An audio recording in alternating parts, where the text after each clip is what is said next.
Hi, this is Lou to talk about game sessions and extra game versus metagame, with the ultimate question of, do you want to design games that have extra game or metagame built in?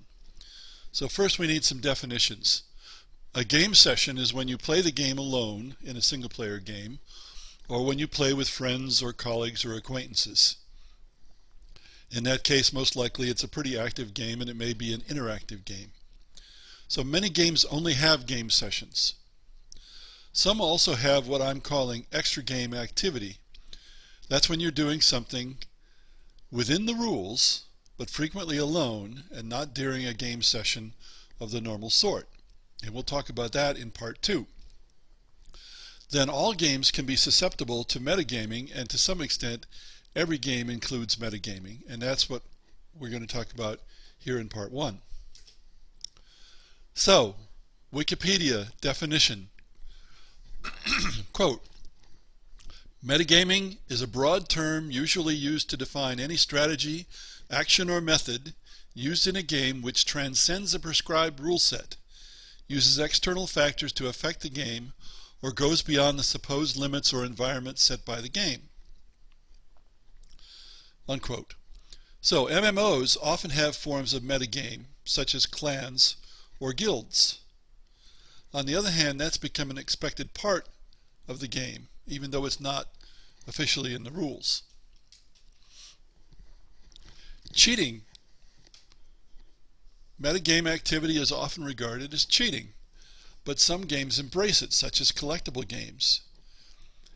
If you're playing a collectible game, you're not required to buy more cards or whatever it is that's collectible, but if you don't, you'll be at a disadvantage in certain forms of play. Magic the Gathering has used this marketing scheme for a very long time, and Magic the Gathering is worth more than all other tabletop games combined. But even in Magic, tournaments have found ways to remove this advantage so that you're all using the same card sets, or you all have equal opportunity to pick cards from card sets that you buy.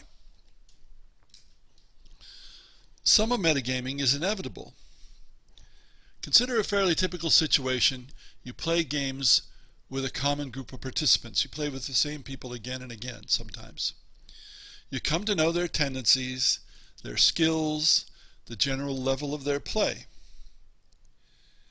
Well, if you let that influence how you play, then you're using something outside the rules of the game, aren't you? But it would be hard for you not to do it, even if you tried not to. Consider the game Diplomacy.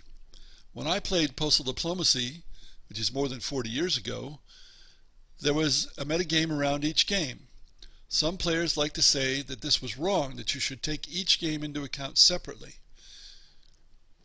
And they were usually the players who were most willing to figuratively stab other players in the back. Another group of players quite reasonably felt that performance in previous games should be taken into account in the present game. If someone was known to be a backstabber, known to be unreliable, why would you ally with him or her? Why would you cooperate with him? Of course, this group of players also tended to be the ones who were less likely to break an agreement or backstab. It reminds me kind of the saying in role-playing games, lawful good is not stupid.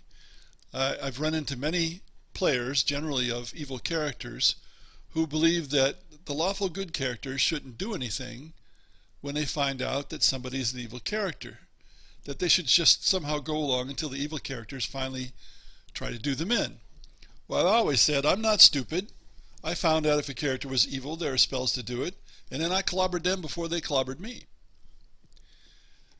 Two different points of view. Now, the odd note about Diplomacy is that the game rules themselves encourage cheating, literally encourage cheating. So technically, nothing you did could be outside the rules. So I had a meta strategy for Diplomacy, and that was that I never lied and never broke an agreement, which of course made me an outstanding ally, and I let everybody know it. How do you win in those circumstances? You devise explicit end conditions for your alliances. Also, I believe a draw which is not as satisfactory as a win, is still a form of winning rather than losing. There were other players who felt that a draw was a form of a loss, so naturally they were much more likely to break agreements. So it was in my interest that other players knew that this was my playing style before a game began, and it was my interest that people in the community knew that I played this way. And of course I explained it to players at the start of each game. But if I was playing with complete strangers or with people who were not part of the community, then I could explain my position all I wanted, and they had no prior knowledge to help them believe what I was saying. So I could be just another slick player trying to convince them that they should trust me so that I could then backstab them later. Prior action and prior knowledge was a key, and that's the metagame. Well, what about video games? In video fighting games, there's this implicit metagame where tournament players are going to scout out the potential opposition as they move up from smaller tournaments to bigger ones to find their tendencies. If you can find out something about how the other person plays, then you can try to devise counters or attack strategies beforehand. And this kind of thinking is also typical in athletic contests of all sorts. So there are lots of things in the metagame that some people may not like, but that are a natural part of competition. And sometimes there are disagreements about what is okay and what is not. Now in part 2, we'll talk about the extra game.